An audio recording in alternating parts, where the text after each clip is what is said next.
ગુજરાતમાં ફરી એકવાર આંદોલનનો પગરાવ સંભળાઈ રહ્યો છે ત્યારે રાજ્યભરમાંથી આંગણવાડીના હજારો કાર્યકરો અને હેલ્પ વર્કર બહેનોએ હવે સરકાર સામે બાયો ચડાવી છે ત્યારે સુરેન્દ્રનગર, ગોંડલ અને અમરેલી તેમજ આણંદ સહિતના વિસ્તારોમાં આંગણવાડીઓને તાળા મારી દેવામાં આવ્યા છે અને વર્ષોથી અટકેલો પગાર વધારો, કામનું ભારણ વધારતી એપ્લિકેશનો અને નવા મોબાઈલની માંગણી સાથે બહેનોએ હવે આરપારની લડાઈના મૂડમાં છે અને જો માંગણીઓ નહીં સંતોષાય તો આગામી ચૂંટણીનો બહિષ્કાર કરવાનું સરકાર સામે અલ્ટિમેટ આપ્યો છે। તો આવો જોયા ખાસ અહેવાલમાં શું છે સમગ્ર મામલો। નમસ્કાર દર્શક મિત્રો, BS9 TV ન્યૂઝમાં આપની સાથે હું છું નેહા પટેલ। ગુજરાતના ગ્રામીણ અને શહેરી વિસ્તારોમાં પોષણ અને શિક્ષણનું કામ કરતી આંગણવાડીઓની સ્થિતિ અત્યારે અત્યંત ગંભીર હાલતમાં છે ત્યારે સુરેન્દ્રનગર જિલ્લામાં આજે એક નહીં, બે નહીં પરંતુ પૂરી 1355 આંગણવાડીઓ બંધ હાલતમાં જોવા મળી રહી છે।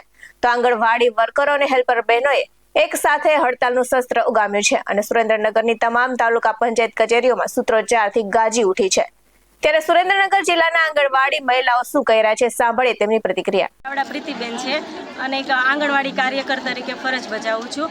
અમે અહીંયા બધા એકત્રિત થયા છીએ એના માટે કે માત્ર અને માત્ર હાઈકોર્ટનો ચુકાદો હોવા છતાં સરકારે 6 મહિના થઈ ગયા તો પણ હાઈકોર્ટના ચુકાદાને માન્યા વગર અમારો પગાર વધારો નથી કરતા કે લઘુત્તમ વેતનમાં અમારો સમાવેશ નથી કરતા। અત્યારે અમારો આ 13મો દિવસ છે કે અમે ઓનલાઈન કામગીરી બંધ હતી અમારી, છતાં પણ સરકારે અમારી સામે જોયું નથી કે અમારા એકેય પ્રશ્નનું નિરાકરણ લાવ્યા નથી।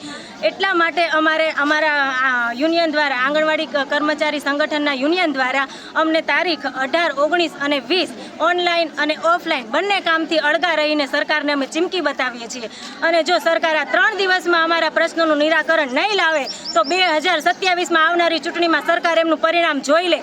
અમે તો શું, અમારી ગુજરાતની 53,000 આંગણવાડી કાર્યકર બહેનો, હેલ્પર બહેનો તથા એમના પરિવારના આડોશી પાડોશી બધાને મત આપવાનો બહિષ્કાર કરી દેશું। સરકાર એ ટાઈમનું એમનું પરિણામ જોઈ લે। અમારે જે કામથી અળગા રહેવાનું છે એનો આજે અમારે કુલ 13મો દિવસ છે। શરૂઆતમાં અમે ઓનલાઈન કામગીરી કરેલ નથી અને હવેથી અમે ઓફલાઈન પણ કામગીરી બંધ કરી દીધી છે, આંગણવાડીને તાળા મારી દીધેલા છે। હવે અમે જ્યારે અમારો હાઈકોર્ટનો ચુકાદો જે આવેલો છે એ હાઈકોર્ટના ચુકાદા મુજબ અમારા જો પગાર થશે વર્કર અને હેલ્પર તો જ અમે ઓનલાઈન કામગીરી કરીશું અને ઓફલાઈન કરીશું। ઓનલાઈન તો અમારે જો મોબાઈલ સારી કંપનીના આપશે તો જ કરીશું, નહીતર બાકી નહીં એટલે નહીં। અને સારો એવો મોબાઈલ 30,000 વાળો હશે તો જ કરશું, કારણ કે અમારે ફોટાનો અંદર સમાવેશ થતો નથી। એટલે જો સારી એવી એપ ડાઉનલોડ કરીને આપે, કારણ કે એપો એકે કામ કરતી નથી, બરાબર। એટલે જો એપ પણ એવી તૈયાર કરો કે જે સારું વર્ક થઈ શકે। પણ અત્યારે અમારે હાઈકોર્ટના ચુકાદા મુજબ જે અમારો પગાર માગેલો છે એ માગણી અમારી સ્વીકાર કરો, બસ સરકારશ્રીને આટલી નમ્ર વિનંતી। આ સાથે જ વિરોધનું આ મોજું માત્ર સુરેન્દ્રનગર પૂરતું જ મર્યાદિત નથી રહ્યું પરંતુ ગોંડલ શહેરમાં પણ ગુજરાત રાજ્ય આંગણવાડી કર્મચારી સંગઠન દ્વારા આક્રમક તેવર બતાવવામાં આવ્યા છે અને ગોંડલની 215 આંગણવાડીની આશરે 400 થી વધુ બહેનો આગામી 3 દિવસીયની કામગીરી બંધ કરી રાખશે અને સાથે જ સંગ્રામજી હાઈસ્કૂલના મેદાનમાં એકત્રિત થઈ હતી અને વિરોધ પ્રદર્શન કર્યું હતું। ત્યારે આ સાથે જ ગોંડલ શહેરના આંગણવાડી કર્મચારી સંગઠનનું શું કહેવું છે અને શું છે રજૂઆત, સાંભળીએ। આજે અમે 3 દિવસ કામથી અળગા રહી અને આ ઘટક લેવલે કાર્યક્રમ કરેલો છે। આજે ગુજરાતમાં તમામ ઘટકોમાં આ પ્રોગ્રામ છે। આંગણવાડી હેલ્પર વર્કર 3 દિવસ કામથી અળગા રહી અને વિરોધ દર્શાવે છે। આજે 5 માર્ચથી અમે ઓનલાઈન કામગીરી બંધ કરેલ છે, છતાં સરકારના પેટનું પાણી હલતું નથી, એટલે ન છૂટકે અમારે આંગણવાડીને તાળા મારવા પડેલ છે। 3 દિવસ માટે અમારો આ કાર્યક્રમ છે।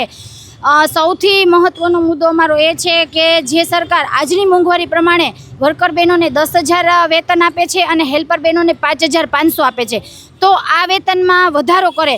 બહેનોને આ બજેટમાં ખૂબ જ આશા હતી કે સરકાર અમારી માંગણીઓ સાંભળશે, અમારી સામે જોશે, પરંતુ સરકારે આવું કર્યું નથી, એટલે અમારે આ મેદાનમાં આવવું પડ્યું છે।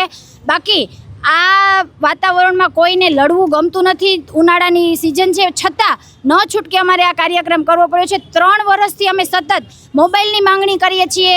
સરકારે વચન આપેલું કે મોબાઈલ આપશું, પરંતુ હજી સુધી મોબાઈલ આપેલા નથી, પગાર વધારો કરેલ નથી।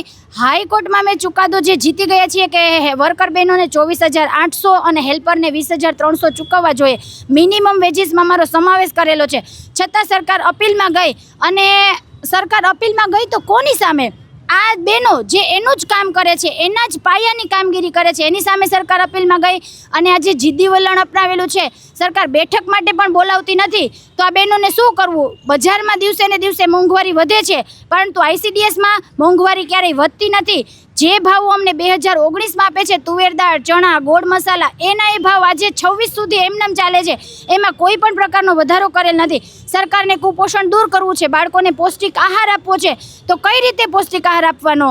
અને કે 10 પૈસા શાકભાજીના 10 પૈસા, બજારમાં ગોળ મસાલાના ભાવ દિવસે ને દિવસે વધે છે, જ્યારે બહેનોને વધારો આપવામાં આવતો નથી. તો આવી અનેક માંગણીઓ લઈને અમે આજે વિરોધમાં બેઠા છીએ અને અમારી અરજ છે. ખરેખર તો અમે અરજ કરીને થાકી ગયા છીએ. હવે તો જો સરકાર નહીં માને તો આનાથી પણ ઉગ્ર આંદોલન કરવું પડશે.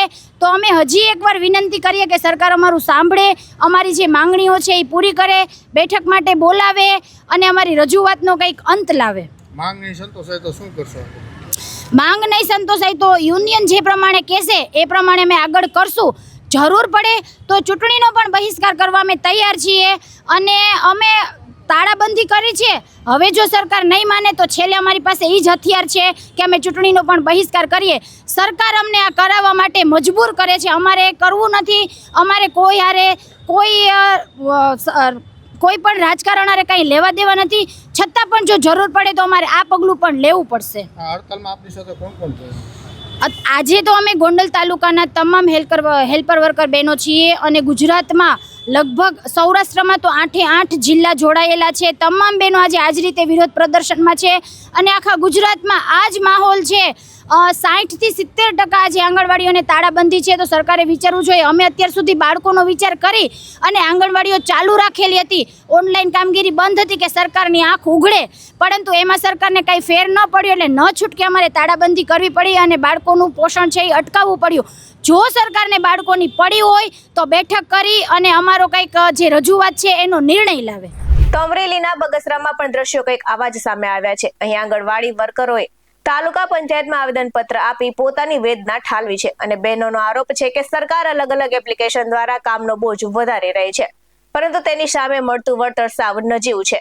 તો કોર્ટનો આદેશ હોવા છતાં પગારમાં કોઈ નોંધપાત્ર વધારો કરવામાં આવ્યો નથી. ત્યારે બગસરા પંથકના આંગણવાડી વર્કરોની સાંભળીએ વેદના. મારું ગામ માણેકવાડા, મારું નામ ગીતાર ગોસ્વામી.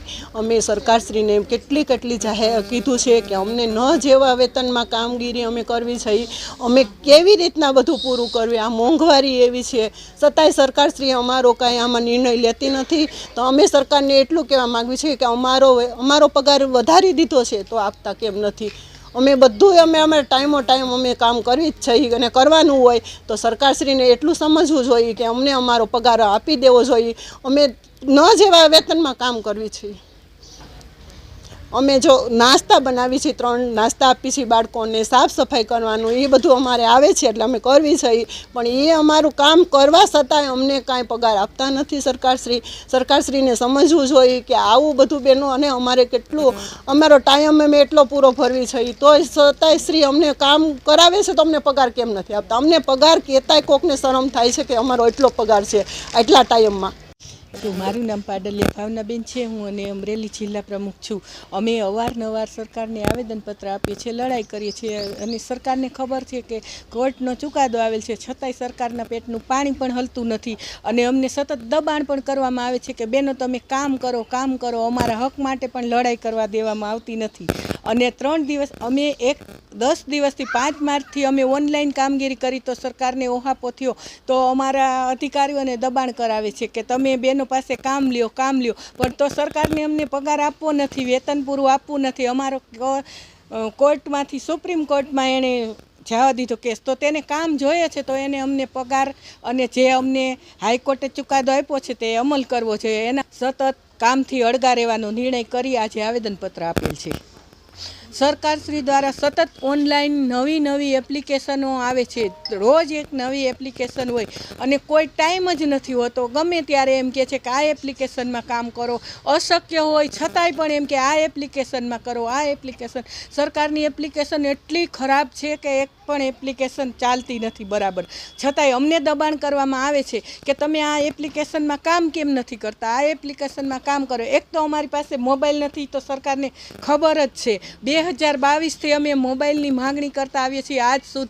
આજના દિવસ સુધી અમને મોબાઈલ મળેલ નથી, અને છતાંય પણ અમારી પાસે કામગીરી લેવી છે સરકારની. મારું નામ અનુરાધાબેન ઠાકર છે. હું મોટા મુંજિયાસર ગામમાંથી આવું છું. અત્યારે તો અમારે સરકારને એટલું જ કહેવાનું છે કે જે કોર્ટનો આદેશ છે એનો અમલ કરે, કે અમે 5000 રૂપિયામાં નોકરી કરીએ છીએ, તો શું સરકારે અમને એક મજૂરી અત્યારે જોવા જઈએ ને તો 700 રૂપિયા થાય, તો અમારી મજૂરી પણ એક દિવસની નથી ગણી. આટલા મોંઘવારીના જમાનામાં શું અમારે અમારા બાળકોને ભણાવવા કે શું ઘર ચલાવવું એ ખબર નથી પડતી. એટલે અત્યારે તો એક જ સવાલ છે કે કોર્ટે જે મંજૂર આપણને આપી છે એ અમારો અમલ કરે ને અમારો પગાર 20000 કે 24000 જે કીધો છે એ સરકાર કરે. પછીની માંગ પછી અમે કહીશું. આ સાથે જ આણંદ શહેર અને જિલ્લાની આંગણવાડી કાર્યકર્તા તથા તેડાગર બહેનોએ પણ 7 મુદ્દતની પડતર માંગણીઓ સાથે આજે 3 દિવસની હડતાળનું એલાન કર્યું છે. તો જિલ્લાની 1900 આંગણવાડીની 3000 થી વધુ મહિલા કર્મચારીઓએ લડતમાં જોડાઈ છે અને સમગ્ર જિલ્લામાં આંગણવાડીઓની કામગીરી બંધ રહી છે. ત્યારે આણંદ શહેર અને જિલ્લાની આંગણવાડી કાર્યકર્તા તથા તેડાગરની બહેનોની રજૂઆત સાંભળીએ. અત્યારે અમે અમારા પગાર વધારા, મોબાઈલ અને એના માટે અમે વિરોધ પ્રદર્શન કર્યું છે, અને અત્યારે અમે 3 દિવસ આંગણવાડી બંધ રાખી છે. અને જો હવે સરકાર અમારો કશું વિચારશે નહીં તો અમે હજી વધારે ઉગ્ર આંદોલન કરીશું. અને કોર્ટે અમારો પગાર જાહેર કરી દીધો છે, કોઈ સરકાર આંખો ઉઘાડતી નથી અને અમને કોઈ પગાર વધારો આપ્યો નથી. અને મોબાઈલના પ્રશ્ન એ છે કે મોબાઈલમાં કોઈ કામગીરી થતી જ નથી, અને ઈવીટી તો થતું જ નથી, અને પોષણ ટેકામાં પણ ફોટા પડતા જ નથી. અને બીજો પ્રશ્ન અમારો એ છે કે અમારે વેકેશન અમને હેલ્પરને અને વર્કરને અલગ અલગ વેકેશન આપવામાં આવે છે, એની જગ્યાએ અમને બંનેને ભેગું વેકેશન આપવામાં આવે. અને ઈવીટીમાં ફોટા પડતા નથી અને પોષણ ટેકામાં પણ ફોટા પડતા જ નથી. અને જો હવે સરકાર આંખ નહીં ઉગાડે તો અમે અંશથી પણ વધારે ઉગ્ર આંદોલન કરીશું. પારેખ શીતલબેન છે, આંગણવાડી કાર્યકર છું. અમારી માગણી એ છે કે સરકારે જે પગાર વધારાનું જાહેર કર્યું છે તે પગાર વધારો કેમ જાહેર કર્યો તો આપતા નથી. તો બહેનો આના માટે ઉગ્ર આંદોલન પર ઊભા છે. તો તમે આ પગાર વધાર કરો તો બેનને થોડુંક સારું લાગે કે પગાર વધ્યો છે. અને જે નવી યોજના આપે છે, જે નવું કામ આપે છે, એમાં બહુ જ મુશ્કેલી બહેનોને પડે છે. એક તો ઓટીપી બધાની બહેનો સાથે લેવા પડે છે, લાભાર્થીઓ જોડે ઓટીપી લેવા પડે છે, તો લાભાર્થીઓ ઓટીપી આપતા નથી. એ ઓટીપીનો પ્રશ્ન તમે એ બંધ કરો તો કામ કરવાનું સરળ બને. અને આ જે એમએમવાયનું સ્ટોકનું આવે છે એમાં બી બહુ જ પ્રશ્નો ઊભા થયા છે, ઓટીપીના પ્રશ્ન આવ્યા છે. એટલે આવા અલગ અલગ જુદા પ્રશ્નો જે અમારા માગણીઓ છે તે પૂરી કરે. વેકેશન છે તે બધી બહેનોને એક જ વેકેશન મળે, 15 દિવસનું આપો પણ એક જ વેકેશન આપો તો બધી બહેનોને થોડી શાંતિ રહે એમ. અને બીજા પ્રશ્નો છે કે જે આ બધી બહેનોની માગણીઓ છે કે જે માગે છે એ બધી માગણીઓને તમે પૂરી કરો તો થોડું સારું રહે. સરકારને અમારે એ જ માગણી છે કે અમારી માગણીઓ પૂરી કરો. તો એટલું જ નહીં પણ ઉપલેટા પંથકની આંગણવાડી બહેનો પણ ગરમ મિજાજમાં જોવા મળી હતી અને તાલુકાની આંગણવાડી કાર્યકર અને હેલ્પર બહેનોએ સરકારની નીતિઓ સામે ઉગ્ર વિરોધ નોંધાવ્યો છે. ને બહેનોનો આક્ષેપ છે કે અનેક વાર રજૂઆત કરવા છતાં સરકાર દ્વારા કોઈ હકારાત્મક ઉકેલ લાવવામાં આવ્યો નથી. ત્યારે આ સાથે જ ઉપલેટા પંથકના આંગણવાડી વર્કરોની સાંભળીએ વેદના. મારું નામ ઢોલા પુનીબેન છે, કોડ નંબર 84, ઉપલેટા 13, અને ઉપલેટામાં વર્કર તરીકે નોકરી કરું છું. આજ રોજ અમે તાલુકા પંચાયતમાં ધરણા ઉપર બેઠા છીએ અને કામથી અળગા રહ્યા છીએ. તારીખ 5 થી 17 સુધી અમે ઓનલાઈન કામગીરીથી અળગા રહ્યા હતા અને ઓફલાઈન કામગીરી પોષણ ટ્રેકરમાં હાજરી પણ પૂરતા હતા. અને આજથી અમે હાજરી પણ પૂરવા નથી, તમામ ઓનલાઈન અને ઓફલાઈન કામગીરીથી અળગા રહેશું. અને 2 દિવસ માટે અમે જિલ્લા પંચાયતમાં ધરણા ઉપર બેસવાના છીએ કે હાઈકોર્ટનો હુકમ આવી ગયો છે કે સરકાર અમારો પગાર વધારો, હેલ્પર વર્કરનો પગાર વધારો કરવાની છે, કે એક દિવસનું જે સરકારે મહેનતાણું નક્કી કર્યું છે એ પણ અમને કમસે કમ આપતા નથી. તો સરકારે નવી એપો વારંવાર રજૂ કર્યા કરે છે કે એપમાં કામ કરવાનું છે, મોબાઈલની કામગીરી કરવાની છે, પણ ક્યારેય કોઈ પણ જાતનો પગારો વધાર કરેલો નથી. સરકાર વારંવાર અમે રજૂઆત કરેલી છે પણ ક્યારેય પગાર વધારો કરેલો નથી. પછી અમે મંગળ દિવસની ઉજવણી કરીએ છીએ તો એના બિલ પણ અમને સમયસર મળતા નથી. મસાલા બિલ છે એ પણ અમને જે ઉચ્ચ ગુણવત્તાવાળી વસ્તુ હોય એ બજારમાંથી લઈ અને બાળકોને પીરસવાનું હોય તો એ પણ અમને મળતું નથી. તો સરકાર જો આવું વિચારે છે કે સારું કામ જોઈએ છીએ, બાળકોને સારામાં સારું પૂર્વ પ્રાથમિક શિક્ષણ જોઈએ છીએ, તો જો માતા યશોદાને એવોર્ડ આપતા હોય તો માતા યશોદાને પગારની પણ જરૂર હોય કે અમારે અમારા બાળકોનું ભરણપોષણ પણ કરવાનું હોય છે.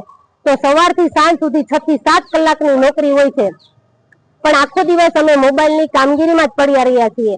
જે બાળકોને પૂર્વ પ્રાથમિક શિક્ષણ આપવાનું હોય છે એ અમે આપી શકતા નથી. જો સરકાર અમારે કઈ વિચારશે નહીં તો અમે 4 દિવસ પછી અમે ઓનલાઈન અને ઓફલાઈન કામગીરીથી તો અળગા જ છીએ, પણ અમે તાળાબંધી કરશું અને ધરણા ઉપર ઉતરી જશું. જો સરકાર અમારું ન વિચારે તો અમે એનું કેવું વિચારીએ? કારણ કે એને વેકેશન હોય તોય જે ઉચ્ચ કર્મચારી હોય એને વેકેશન મળે છે, અમને અમારા હેલ્પર વર્કર બંનેને ટાઈમમાં એવી રીતના વેકેશન પણ નથી મળતું, પૂરો પગાર નથી મળતો, પૂરો વસ્તુ આગળની જે આપવાની હોય અને પછી જ ઉજવણી કરવાની તો એ બિલો પણ અમને સમયસર નથી મળતા. તો સરકાર અમારું વિચારશે નહીં તો અમે પણ એનું વિચારવાનું છોડી દઈશું. આવા જ વધુ અહેવાલ સાથે ફરી મળતા રહીશું. તમે અમારી YouTube ચેનલને સબસ્ક્રાઇબ કરવાનું અને અમને Facebook અને Instagram પર ફોલો કરવાનું ભૂલશો નહીં. બાકી નવી અપડેટ્સ મેળવવા માટે આપ જોતા રહો BS9 TV ન્યૂઝ. નમસ્કાર.